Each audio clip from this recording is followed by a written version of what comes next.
туку што потпишав петиција за основање на младински центар во општина Кратово. Оние кои сме ги избрани за наши политички представници, членови на совети, пратеници и пратенички во парламентот, составот на владата и општините, тие одлучуваат во наше име. Во идеален случај, тие би биле и представници на различни општествени групи и така би имале познавање на нивните потреби и проблеми. Врз основа на ова познание, тие креираат закони и спроведуваат политики кои имаат влијание врз нашиот живот. Но, кога не сме задоволни од нашите представници, тогаш, освен реагирање преку молби, жалби, писма, јавни акции и протести, можеме да употребиме уште една моќна алатка за вршење политички притисок, а тоа е петицијата. Ајде да видиме како вие можете да креирате петиција за адресирање на некој проблем кој вас ве засака. Прво, проверете дали постои иницијатива или пак петиција која ја адресира истата или барем слична цел со вашата. Доколку постои, најдете начин да ги контактирате организаторите и видете дали има можност да ги соедините вашите сили. Доколку не постои, време е да се создаде петиција.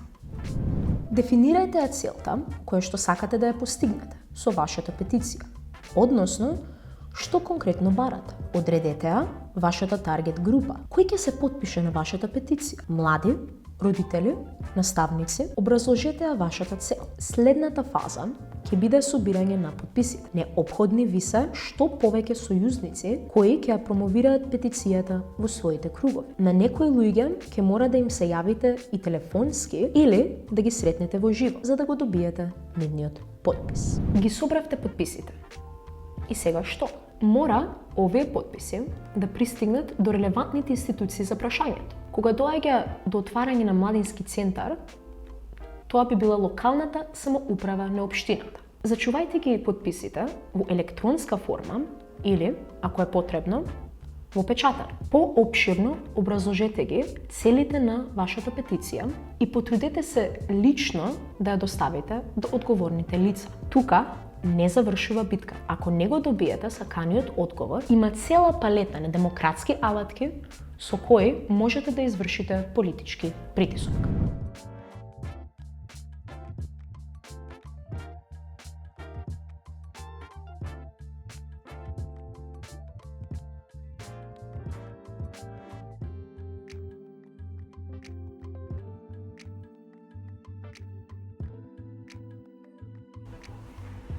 Оние кои сме ги избрали за наши политички представници, членови на совети, пратеници и пратенички во парламентот,